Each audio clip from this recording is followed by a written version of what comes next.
ఎటువంటి శాంతి దేవునికి ఇస్తాడు అనగా ఇట్ పాసెత్ ఆల్ అండర్స్టాండింగ్ కాదు. కొంతమంది ఆధ్యాత్మిక పరిపక్వత కలిగిన వారు తల్లిదండ్రులు కావచ్చు, దేవుని సేవకులు కావచ్చు, తోబుట్లు కావచ్చు, వారు ఎన్ని కష్టాలు, ఎన్ని నష్టాలు, ఎన్ని కన్నీరున్నా అసలు వాళ్ళ ముఖం మారదు, ఫీలింగ్స్ మారవు, నిస్పృహ నిరాశ కనపడదు వాళ్ళ జీవితాల్లో, వాళ్ళ ముఖాల మీద. ఎందుకో తెలుసా? వారి నమ్మకము దేవుని యందు. దేవుడు నా పక్షాన, దేవుడు ఉన్నాడు కాదు. బిడ్డలు అప్పుడప్పుడు ఏదైనా సమస్య వచ్చింది అనుకోండి, ఏమంటారు? డాడీ ఉన్నాడులే, డాడీ చూసుకుంటాడు, అమ్మ ఉంది, అమ్మ చూసుకుంటాడు కాదు.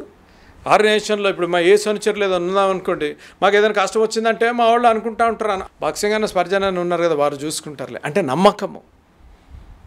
కష్టం వచ్చినా నష్టం వచ్చినా అరే వీరున్నారు, ఫలానా ఫలానా వారు ఉన్నారులే అని. మనం మనుషుల మీదనే అంత ఆధారపడుతుంటే దేవాతి దేవుడు, మనం పూజించి ఆరాధించే దేవుడు ఎటువంటి పరిస్థితుల్లో అయినా సహాయము చేయగల దేవుడి మీద ఎంత ఆధారపడాలి? ద రూట్ ఆఫ్ పీస్, నమ్మకము.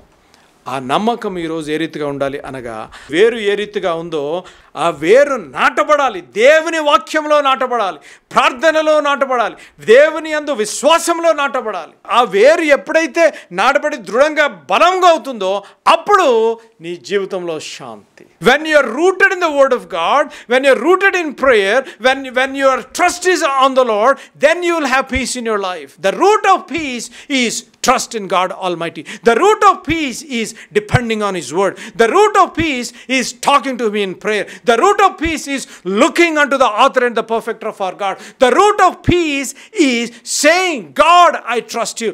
Unloading whatever burden you have been carrying, whatever sin you are confessing at the feet of God and saying, Lord, I need peace. Then God will give you the peace that surpasseth all understanding. Because He is a God of peace and the Prince of peace. అనగా దేవుని వాక్యంలో ఉన్న మాట.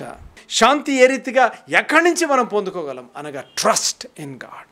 అడుగుతున్నాను ఈరోజు, are you trusting God? దేవుని మీద ఆధారపడుతున్నారా? దేవుని యందు. అందుకనే యెషయా గ్రంథంలో ఒక మాట చూపించేసి, ఏలే అనగా అతడు నీ యందు విశ్వాసం ఉంచి ఉన్నాడు.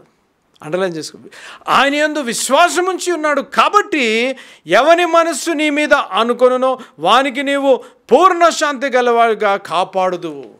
దేవుడు నిన్ను కాపాడాలని ఆశపడుతున్నాడు. ఈరోజు నిన్ను కాపాడాలని ఆశపడు. ఎటువంటి పరిస్థితుల్లో, ఎటువంటి అలజడ, ఎటువంటి కన్నీరు, ఎటువంటి దుఃఖము, ఎటువంటి గుండె ఆయాసము, ఎటువంటి గుండె బద్దలైపోయి పగిలిపోయి చెల్లాచెదురైపోయిన పరిస్థితుల్లో ఉన్నప్పటికీ కూడా పీస్లెస్నెస్ నువ్వు జీవితం జీవిస్తుంటే, I have a message for you. God wants to give you peace. దేవుడు నీకు శాంతిని ఇవ్వాలని ఆశపడుతున్నాడు. The only thing what you need to do, ఈరోజు నువ్వు చేయవలసిన పని ట్రస్ట్, ఆయన యందు నమ్మిక ఉంచాలి.